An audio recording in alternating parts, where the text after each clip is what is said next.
மாலை முரசு நேயர்களுக்கு வணக்கம். இன்றைய பங்குச்சந்தை நிலவரம் எப்படி இருக்குன்னு சொல்லி பார்க்கலாம். அதுக்கு முன்னாடி நம்ம லாஸ்ட் வீக் மார்க்கெட் பற்றி என்ன சொல்லியிருந்தோம் அப்படின்னா, மார்க்கெட் வந்து அதோடைய டிசம்பர் மாதத்துக்குள்ளே நம்ம 21,000 வரும் அப்படின்னு நம்ம சொல்லியிருந்தோம். ஸோ அது ஆக்சுவலாக எக்ஸாக்டாக அது 21,000க்கு வந்தது.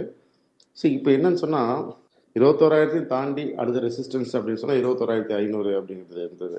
நான் வந்து லாஸ்ட்டு ஒரு புதன்கிழமை சாயந்தரமே சொன்னேன். புதன்கிழமை காலையில் பேசும்போது சொன்னால் அடுத்த வியாழன் வெள்ளி எல்லாம் எப்படி இருக்கும்னா மார்க்கெட் கொஞ்சம் புல்லிஷாக தான் இருக்கும், இறங்குறதுக்கான வாய்ப்புகள் பெருசாக இருக்காது.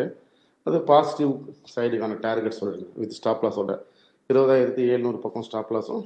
அப்போ மார்க்கெட் 21,000 பக்கம் இருந்தது. 21,350 வரைக்கும் டார்கெட் சொல்லியிருந்தேன். அது பார்த்தீங்கன்னா 21,450 கிட்டவே வந்துருச்சு மார்க்கெட் வெள்ளிக்கிழமை முடியும் போது. ஸோ மார்க்கெட் வந்து அதோடைய ஒரு பவர்ஃபுல்லான ஒரு ரெசிஸ்டன்ஸ் லெவலில் ஷார்ட் டேர்ம் ரெசிஸ்டன்ஸ் லெவலில் இருக்குது. ஸோ இப்போ அது வந்து பார்த்திங்கன்னா அதுக்கான லாங் டேர்ம் ரெசிஸ்டன்ஸ் வந்து பார்த்திங்கன்னா ஏற்கனவே நம்ம வந்து டிஸ்கஸ் பண்ண மாதிரி 22,600 700 பக்கம் தான் இருக்குது.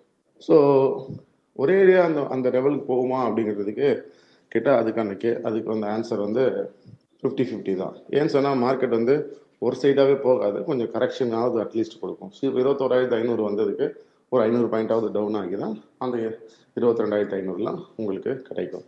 ஸோ அதனால் வந்து என்ன கேட்டால் அடுத்த நெக்ஸ்ட் 22,000 போகுமா 21,000 போகுமா, இங்கேருந்து கீழே 500 போகுமா மேலே 500 போகுமா அப்படின்னு சொன்னால் இப்போ 21,500 21,000 தான் முதல்ல வர்றதுக்கு வாய்ப்பு இருக்குன்னு நான் நினைக்கிறேன்.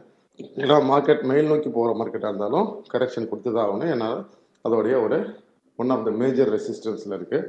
ஸோ இது என்னோட வியூ தான்.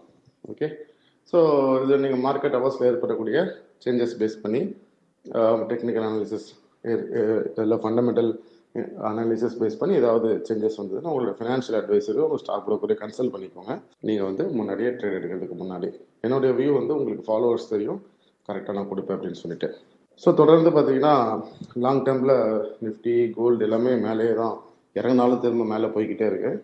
ஸோ இது வந்து உங்களுக்கு ஒரு பாசிட்டிவ் மொமெண்டம். கோல்டுக்கெலாம் நம்ம வந்து ரொம்ப வருஷத்துக்கு முன்னாடியே சொல்லியாச்சு, டார்கெட்லாம் வந்து அது 8,500 7,500 போகும்னு சொல்லி 2 டார்கெட் சொல்லியிருந்தேன். ஸோ வெயிட் பண்ணால் உங்களுக்கு இன்வெஸ்ட்மெண்ட் பண்ணுறவங்களுக்கு நிச்சயமாக வந்து ஸ்டாக் மார்க்கெட்லேயும் கோல்டுலேயும் நல்ல ஒரு ரிட்டர்ன்ஸ் கிடைக்கும். நன்றி, வணக்கம்.